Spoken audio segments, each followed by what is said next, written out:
ساری احادیث مل جائیں گی انشاءاللہ تعالی۔ قانون وراثت کے کانٹیکسٹ میں 3 ٹرمالوجیز، 3 اصطلاحات کو آپ سمجھ لیں۔ نمبر 1 ہے ہدیہ، یا اسے ہبہ بھی کہتے ہیں، اسے عطا بھی کہتے ہیں، اسے اردو میں تحفہ بھی کہتے ہیں۔ دوسری ٹرم ہے وصیت۔ وصیت یہ ہے کہ کوئی شخص یہ کہے کہ میرے مرنے کے بعد یہ فلاں کو مل جائے۔ ہبہ یہ ہے کہ وہ اپنی زندگی میں کسی کو گفٹ کر دے۔ اور تیسری ٹرم ہے وراثت۔ وراثت یہ ہے کہ آٹومیٹکلی مرنے کے بعد جن جن کا حصہ اس دولت میں بنتا ہے وہ ان کو مل جائے گا۔ تو یہ تینوں ٹرمز الگ سے ہیں، ہبہ یا جسے ہدیہ بھی کہتے ہیں یا گفٹ، وصیت یعنی میرے مرنے کے بعد، گفٹ ہے اپنی زندگی میں اپنے ہاتھوں سے، وصیت میرے مرنے کے بعد فلاں کو ملے، زندگی میں میں ہی مالک ہوں، اور وراثت آٹومیٹکلی ٹرانسفر ہو جائے گی مرنے کے بعد جس کا جو جو حصہ ہے۔ اب آ جائے اس میں پہلی ٹرم جو ہے ہدیہ۔ ہدیہ اور گفٹ یہ آپ اپنی زندگی میں اپنے قریبی رشتہ داروں کو بھی کر سکتے ہیں، کسی این جی او کو بھی کر سکتے ہیں، کسی مدرسے کو بھی کر سکتے ہیں، لیکن اولاد میں جب کریں گے تو آپ نے ایکولی ڈسٹریبیوٹ کرنا ہوگا، اور اس میں مرد و عورت کی تفریق بھی نہیں ہوگی، لڑکی ہے یا لڑکا برابر کا حصہ ہوگا۔ اس کانٹیکسٹ میں حدیث ہے صحیح بخاری اور صحیح مسلم کے اندر، سیدنا نعمان ابن بشیر رضی اللہ تعالیٰ عنہ کہتے ہیں کہ میرے والد مجھے نبی علیہ السلام کی خدمت میں لے گئے اور عرض کیا اللہ کے رسول، میں نے یہ اپنا جو بچہ ہے اس کو ایک غلام ہبہ کیا ہے، ہدیہ دیا ہے، تحفہ دیا ہے۔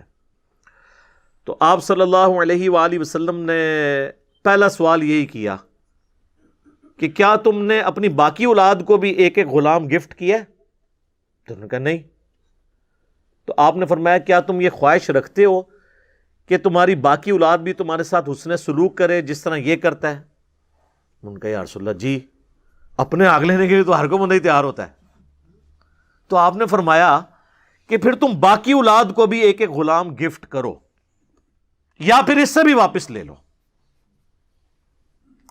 اور مسلم شریف میں تو یہاں تک الفاظ ہیں کہ انہوں نے عرض کیا اللہ کے رسول صلی اللہ علیہ وآلہ وسلم، میں آپ کو گواہ کرتا ہوں کہ میں نے اپنے اس لائق فائق بچے کو ایک غلام گفٹ کر دیا ہے۔ تو آپ نے فرمایا مجھے اس گناہ کے کام کے اوپر، اس ظلم کے اوپر مجھے گواہ نہ کرو جب تک تم باقی اولاد کو بھی اتنا حصہ نہیں دیتے ہو۔ اور یہ ہے گفٹ، ہدیہ، اپنی زندگی میں دینا۔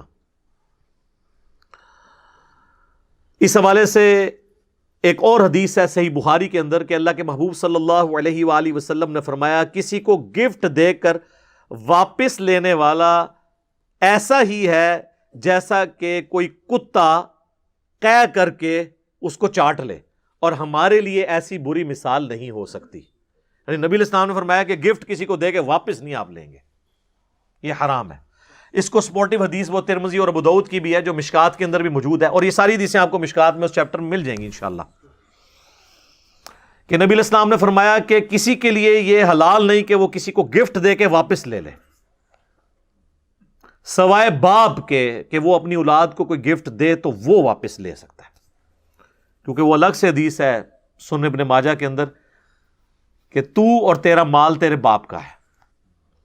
باپ اگر اولاد کو گفٹ دیتا ہے نا تو واپس لے سکتا ہے، اور آپ کسی کو گفٹ دیں گے تو آپ واپس نہیں لیں گے، کیونکہ نبی علیہ السلام نے اسے کتے کی مثال بیان کیا اور کہا کہ یہ بری مثال ہے۔ لیکن یہاں پہ یاد رکھیے گا کہ ماں باپ اپنی اولاد کو آنکھ نہیں کر سکتے۔ اکثر ناراض ہو جاتے ہیں تو کہتے ہیں کہ وہ اخبار میں بھی اشتہار دے دیتے ہیں کہ جی میں اپنی ساری منقولہ غیر منقولہ فلاں، وہ پوری جوڈیشری کی لینگویج میں وہ لکھا ہوتا ہے، اس سے میں اپنی اولاد کو آگ کرتا ہوں۔ پاکستان کے قانون میں تو وہ چیز اسٹیبلش ہو جاتی ہے، لیکن اسلام میں کوئی باپ اپنی اولاد کو آگ نہیں کر سکتا، اس طریقے سے باقی رشتہ دار بھی، کیونکہ اللہ کے حکم کو توڑ نہیں سکتے نا۔ قطع رحمی تو آپ کر ہی نہیں سکتے، رحمی رشتوں کو کون کاٹ سکتا ہے؟ کوئی کتنا بھی نافرمان بیٹا ہو، باپ یہ تو نہیں کہہ سکتا یہ میری اولاد نہیں ہے۔ اور دوسرا، مال و دولت تو اللہ کا دیا ہوا ہے، وہ اگلی نسل میں ٹرانسفر ہونا ہی ہونا ہے. کوئی ماں باپ اپنی اولاد کو آق نہیں کر سکتے. باقی وہ جو ناراضگی کا سبب اولاد بنتی ہے ان کا وبال اس اولاد پہ ہوگا, دنیا میں بھی آخرت میں بھی, لیکن آپ اللہ کی حد کو توڑ نہیں سکتے. تو یہ آگ والا کام جو ہے نا بالکل حرام ہے. اور اسی طریقے سے کوئی شخص اپنی زندگی میں سب کچھ ہی کسی مدرسے کو گفٹ کر دے, کسی این جی او کو دے دے, نہیں. آپ اپنی زندگی میں گفٹ بھی کریں گے نا تو اپنے پورے مال کا 1/3 حصہ صرف گفٹ کر سکتے ہیں, اور یہ بھی زیادہ سے زیادہ ہے اور پسندیدہ نہیں ہے. 1/3.